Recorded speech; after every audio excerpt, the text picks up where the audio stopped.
Je vais interviewer le nouveau chef du service valaisan de la chasse, de la pêche et de la faune, lui demander s'il a une solution miracle pour réconcilier les chasseurs et les milieux de protection de la nature.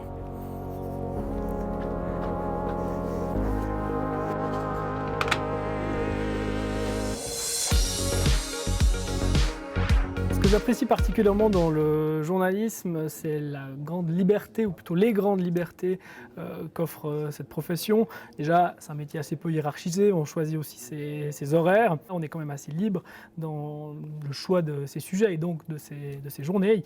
Et puis il faut aussi que ça intéresse le public. Et là, c'est bien parce que je sens qu'il y a aussi une mission un peu d'utilité du journaliste. On est là pour le public et j'aime bien cet aspect-là.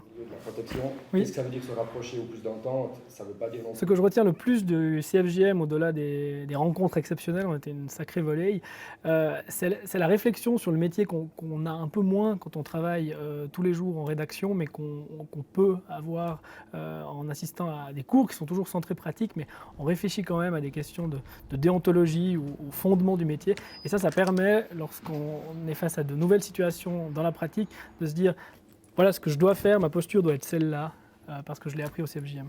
En 2021, on ne peut pas tellement dire que le journalisme est en crise. Il y a eu au moins 60 postes de travail créés en Suisse romande.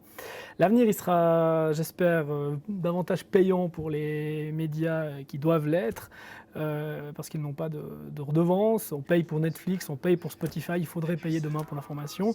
Il sera aussi fatalement plus numérique.